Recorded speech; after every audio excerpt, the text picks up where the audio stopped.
Hello दोस्तों, आशा करता हूँ कि आप लोग अच्छे होंगे। इस सेशन में हम देखेंगे मास्टर पासवर्ड क्या है और हम कैसे उसको रिसेट करें। और आपने लास्ट सेशन नहीं देखा है यूज़फुल यूआरएल्स, तो उसकी लिंक मैंने डिस्क्रिप्शन में दे रखी है। तो आपने मिस किया है तो आप प्लीज़ रिव्यू कर लीजिए। और आपको ओडू डेवलपमेंट के बारे में और भी जानना है तो आप वेबलेंस चैनल को विज़िट कीजिए। और यहाँ पे आप देख सकते हो ओडू ट्यूटोरियल इन हिंदी, यही वो मेन प्लेलिस्ट है हिंदी के अंदर। और आपको इंग्लिश में चाहिए तो आप यहाँ पर भी सर्च देख सकते हो ओडू 17-18 डेवलपमेंट ट्यूटोरियल। और गाइस, आपने सब्सक्राइब नहीं किए है चैनल तो सब्सक्राइब कीजिए, आपको लेटेस्ट नोटिफिकेशन आते रहेंगे अपकमिंग सेशन के बारे में और मुझे भी थोड़ी सी मदद मिल जाएगी। आज हम देखेंगे मास्टर पासवर्ड क्या है। हमने लास्ट सेशन में देखा था डेटाबेस मैनेजर के बारे में, राइट, इनके बारे में। तो यहाँ पर क्या है कि आप ये एडमिनिस्ट्रेटर पार्ट है, ओके। ये create database, restore database, set master password, फिर ये पर्टिकुलर एक डेटाबेस है तो उसके लिए भी 3 ऑपरेशंस है, बैकअप के लिए, डुप्लीकेट डेटाबेस के लिए और डिलीट के लिए। अभी हमने मास्टर पासवर्ड सेट नहीं किया है तो क्या होगा कि ये वार्निंग मैसेज ऐसे देती रहेगी। और यहाँ पे एक सिक्योरिटी रिस्क भी है। मैं अभी टर्मिनल में गया, राइट।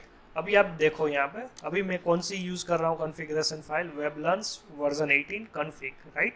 अभी मैं यहाँ पर गया, आप देखो यहाँ पे एडमिन पासवर्ड नहीं है। आप देखो मैंने सर्च किया पासवर्ड तो 2 पासवर्ड मुझे दिखाई दिए, एसएमटीपी पासवर्ड और डीबी पासवर्ड।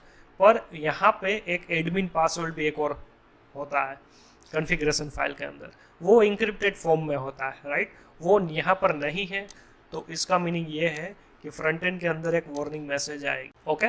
ये आपको ध्यान रखना है। दूसरी बात ये कि जैसे ही आपने आपके क्लाइंट की प्रोडक्शन डेटाबेस सेटअप की है कोई भी सर्वर पे, तो वो एज अ पब्लिक डोमेन है, राइट।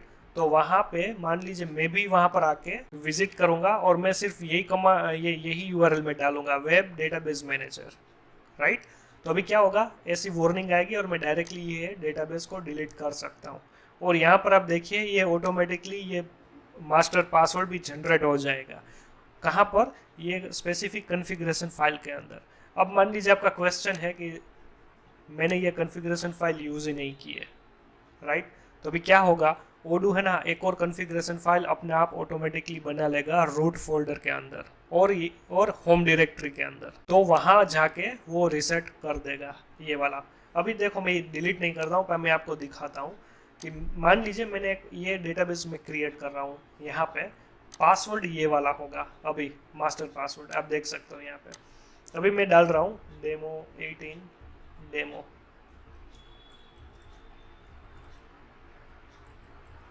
ओके। अभी जैसे ही मैं कंटिन्यू कर रहा हूँ, यहाँ पर आप देखो एक डेटाबेस क्रिएट हो रही है। और मीनवाइल आप यहाँ पर भी देखो एडमिन पासवर्ड भी सेट हो गया। हमारा पासवर्ड क्या था, ये वाला था, राइट। और यहाँ पे इन्होंने यही पासवर्ड इंक्रिप्ट कर दिया है फाइल के अंदर। अभी मैं आपको एक ट्रिक बताता हूँ कि ये पासवर्ड को कैसे याद रखें। अभी मान लीजिए कि ये पासवर्ड है, राइट, और आपको स्टोर करना है यही कॉन्फ़िगरेशन फाइल के अंदर। तो आप सिंपल यही कीजिए, master admin password equal to like this. और ये आपकी पर्सनल की है, राइट, ये ओडू की नहीं है। और आपका जो भी मन हो वो रख सकते हो एज अ की का नाम। पर ध्यान रखिए ओडू की कोई भी की का यूज़ मत कीजिए यहाँ पे, और एल्स क्या होगा कि वो बाय डिफ़ॉल्ट शायद ओवरराइड हो जाएगा। तो ये भी ओवरराइड हो सकती है वैल्यू।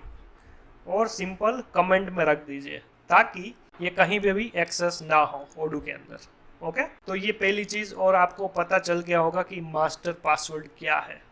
अभी जैसे ही मैं सिलेक्ट करता हूँ तो ये देखो अभी वेब डेटाबेस सिलेक्टर ये यूआरएल में चला गया, राइट। अभी मैं यहाँ पर मैनेजर पे क्लिक करूँगा तो आप यहाँ पर देखिए यहाँ पर कोई वार्निंग मैसेज है ही नहीं। तो इसका मीनिंग ये हुआ, आपको यहाँ पर वार्निंग मैसेज नहीं दिख रही है तो इसका मीनिंग ये है मास्टर पासवर्ड ऑलरेडी सेट हुआ है।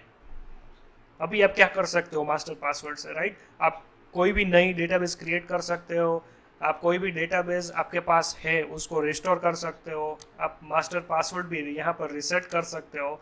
और पर्टिकुलर ये डेटाबेस है, कोई भी डेटाबेस, उसको डिलीट कर सकते हो, उसकी डुप्लीकेट भी बना सकते हो डेटाबेस, और उसका बैकअप भी ले सकते हो। तो यही मेन पर्पस है ये मास्टर पासवर्ड का। ये मास्टर पासवर्ड डेटाबेस का नहीं है। ओके, ये आपको एक और चीज़ जाननी ज़रूरी है। डेटाबेस का पासवर्ड ये रहा, db_password। ये सिर्फ फ्रंट एंड के लिए ही बनाया गया एडमिन पासवर्ड है, इस चीज़ को एक्सेस करने के लिए, और किसी काम का नहीं है। ओके, तो ये एक चीज़ आपको ध्यान में रखनी है। दूसरी बात ये है, मान लीजिए आपने कोई भी मैन्युअली एक नाम रख दिया एडमिन करके, मास्टर पासवर्ड। ओके, अभी यहाँ पे 3-4 महीने हो गए, आप भूल गए भाई उसका पासवर्ड क्या था। तो आपको क्या करना है, यहाँ पर आप जाओगे, ये आपने मेंटेन ऐसे नहीं किया है, तो आपको ये इंक्रिप्टेड की ही दिखेगी। आपको तो पता ही नहीं है कि भाई ये इंक्रिप्टेड की में क्या है, मुझे डिक्रिप्ट करना हो तो अभी ये ऑप्शन नहीं है। ओके, तो दूसरा ऑप्शन क्या है, आप सिंपल जो ये की है इनको हटाओ, फिर क्या करो, ओडू की जो सर्विस है उसको एक बार रिस्टार्ट करो, और फिर से इस पेज को रिलोड करो। अभी आप देखो ये वार्निंग मैसेज फिर से आ गई। इसका मीनिंग क्या है कि भाई वो कॉन्फ़िगरेशन फाइल के अंदर मास्टर पासवर्ड नहीं दिखा, राइट, तो इसलिए ये वार्निंग मैसेज आ गई। तो अभी सिंपल क्या करो, डायरेक्टली ये वाली सिलेक्ट करो, ये वाला, और यहाँ पर आप सेट कर दो, यहाँ से और यहाँ से। ओके, आप सेट कर दीजिए।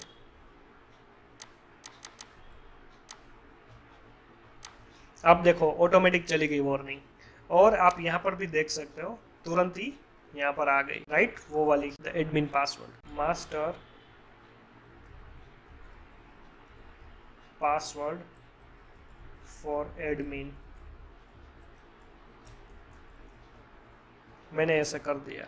ओके, और फिर से आप ये मास्टर पासवर्ड ऐड कर दीजिए ऐसे ही। तो ये आपका काम हो गया। अभी आपको क्वेश्चन होगा कि भाई मुझे ये दिखाना ही नहीं है। मान लीजिए आपके पास काफ़ी सारे क्लाइंट्स हैं, मुझे उन सब में इसको डिसेबल करना है, राइट, तो उसके लिए भी एक CLI कमांड है, वो हम अगले सेशन में सीखेंगे। पर इस सेशन के अंदर आपको यही सीखना है कि मास्टर पासवर्ड क्या है, हम उनको कैसे रीसेट करें, और उनको हम कैसे मैनेज करें ये कॉन्फ़िग फाइल के अंदर। ओके, तो आशा करता हूँ आपको ये सेशन सरल लगा हो, और आपको फिर भी कोई डाउट हो तो कमेंट कीजिए। मैं जैसे ही फ्री होता हूँ मैं कमेंट रिव्यू करके मैं आपको फीडबैक देता रहूँगा। कि आप प्रैक्टिकल कीजिए, और हम मिलते हैं नेक्स्ट वीडियो के अंदर। ओके, तब तक के लिए बेस्ट ऑफ लक।